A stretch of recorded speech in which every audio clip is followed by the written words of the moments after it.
थाने के कल्चर को बल दिया है क्या? हमारा थाना एक सामाजिक विश्वास का केंद्र कैसे बने, उसका एनवायरनमेंट। आज थाना देखिए, स्वच्छता का अभाव होता है, ये ठीक है। कुछ इलाकों में थाने बहुत पुराने हैं, जर्जरित हैं, मैं जानता हूं, लेकिन साफ सुथरा रखना तो कोई मुश्किल काम नहीं है। हम तय करें कि मैं जहां जाऊंगा मेरे हाथ के नीचे 50, 100, 200 जो भी थाने होंगे, उसमें ये 12-15 चीजें मैं कागज पे तय करूंगा, ये बिल्कुल पक्का करके रहूंगा। व्यक्ति को मैं बदल पाऊं ना बदल पाऊं, मैं व्यवस्था को बदल सकता हूं, मैं एनवायरनमेंट को बदल सकता हूं। क्या आपकी प्रायोरिटी में ये चीज हो सके? और आप देखिए, फाइलें कैसे रखना, चीजें कैसे रखना, कोई आए तो कैसे बुलाना, बिठाना, इन छोटी छोटी चीजों को आप कर लीजिए।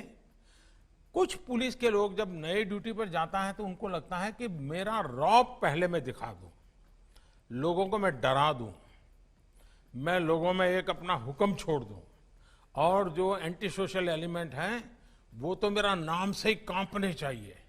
ये जो सिंघम वाली फिल्में देख करके जो बड़े बनते हैं, उनके लिए दिमाग में ही भर जाता है, और उसके कारण करने वाले काम छूट जाते हैं। आपके हाथ के नीचे अगर 100 लोग, 200 लोग हैं, 500 लोग हैं, उनमें क्वालिटेटिव चेंज कैसे आए, फिर एक अच्छी टीम कैसे बने, आपकी सोच के अनुसार अच्छा, आप देखिए, आपको देखने का तरीका बदल जाएगा। सामान्य मानवीय पर प्रभाव पैदा करना है कि सामान्य मानवीय में प्रेम का सेतु जोड़ना है, तय कर लीजिए।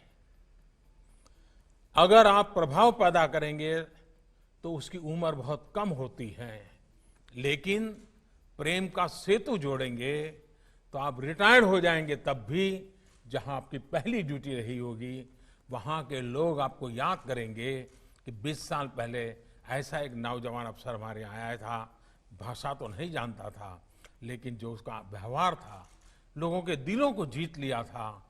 आप एक बार जन सामान्य के दिल को जीत लेंगे, बदल जाएगा।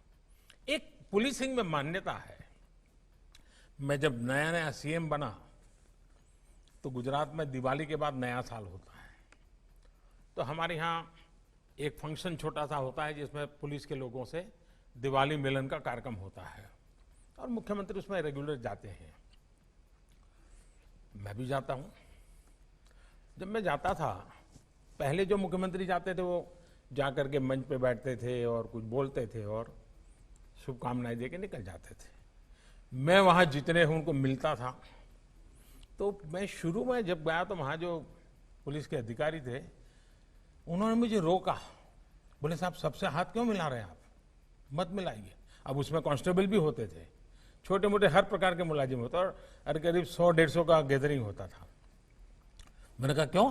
अरे बोले साहब के तो हाथ ऐसे होते हैं कि आप हाथ मिलाते मिलाते तो शाम को आपका हाथ सूजन आ जाएगी और ट्रीटमेंट करनी पड़ेगी। मैंने कहा ये क्या सोच है आपकी? वो भी तो समझता है कि मैं जिससे मिल रहा हूं उसका हाथ बड़ा सामान्य है तो मैं उससे प्यार से मिलूंगा, लेकिन एक सोच, पुलिस है मतलब ऐसा ही होगा, वो गाली बोलेगा, वो तू तू करेगा, फटकारेगा, ये कल्पना गलत है जी। इस कोरोना कालखंड के अंदर ये जो यूनिफॉर्म में बनी बनाई जो छवि है वो पुलिस रियल में नहीं है, वो भी एक इंसान है, वो भी अपनी ड्यूटी मानवता के हित के लिए कर रहा है।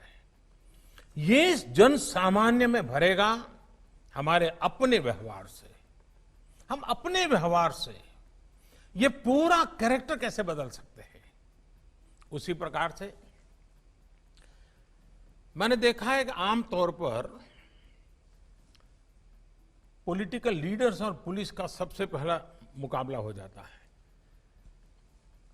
और जब यूनिफॉर्म में होता है तो उसको लगता है कि मैं ऐसा करूंगा तो मेरा बराबर जमेगा, और 5-50 ताली बजाने वाले तो मिल ही जाते हैं।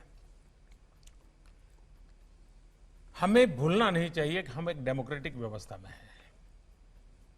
लोकतंत्र में दल कोई भी हो, जनप्रतिनिधि का एक बड़ा महत्व होता है। जनप्रतिनिधि का सम्मान मतलब मैं लोकतांत्रिक प्रक्रिया का सम्मान करता हूं। उसके साथ हमारे डिफरेंसेस हो तो भी उसका एक तरीका होता है, उस तरीके को हमने अपनाना चाहिए। मैं मेरा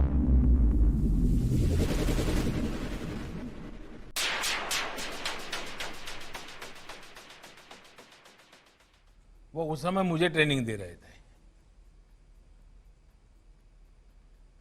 और मैं उनके अंडर में ट्रेन हुआ हूं, क्योंकि वो मेरे सिक्योरिटी इंचार्ज थे, सीएम सिक्योरिटी के। तो एक दिन क्या हुआ, मुझे ये पुलिस तामझाम, मुझे मेंटली मैं फिट नहीं होता हूं, मुझे बड़ा अटपटा लगता है, लेकिन मजबूरन मुझे उसमें रहना पड़ता था। और कभी कभी मैं कानून नियम तोड़ के कार से उतर जाता था, भीड़ में है तो लोगों से हाथ मिला लेता था। तो एक दिन ये अतुल करवल ने मेरे से टाइम लिया, मेरी चैम्बर में मिलने आए, शायद उनको याद है कि नहीं मुझे मालूम नहीं, और उन्होंने अपनी नाराजगी मुझे प्रकट की। काफी जूनियर थे वो, मैं आज से 20 साल पहले की बात कर रहा हूं। उन्होंने अपने मुख्यमंत्री के सामने आंख में आंख मिला करके अपनी नाराजगी व्यक्त की। उन्होंने कहा, साहब आप ऐसे नहीं जा सकते, कार में से आप अपनी मर्जी से नहीं उतर सकते, आप ऐसे भीड़ में नहीं जा सकते। मैंने कहा, मेरी जिंदगी के तुम मालिक हो क्या, या तुम तय करोगे क्या मुझे क्या करना क्या नहीं? वो जरा भी हिले नहीं, मैं उसके सामने बोल रहा हूं आज, वो जरा भी हिले नहीं, डिगे नहीं।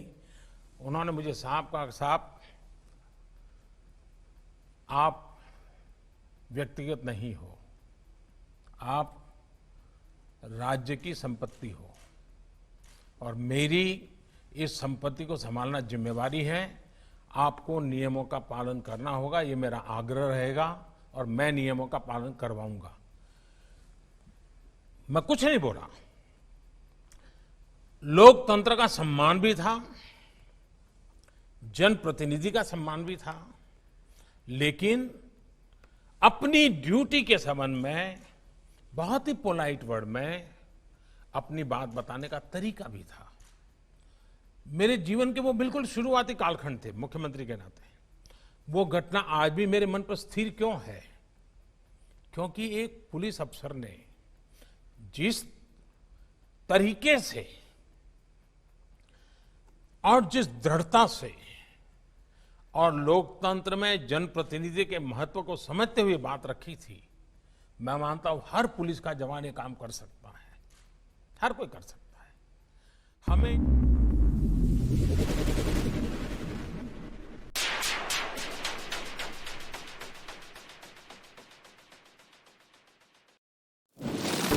इस तरह की और खबरों के लिए सब्सक्राइब करें हमारा चैनल फोर्थ आई न्यूज। साथ ही बेल आइकॉन प्रेस करना ना भूलें ताकि हमारी हर खबर सबसे पहले पहुंच सके आप तक।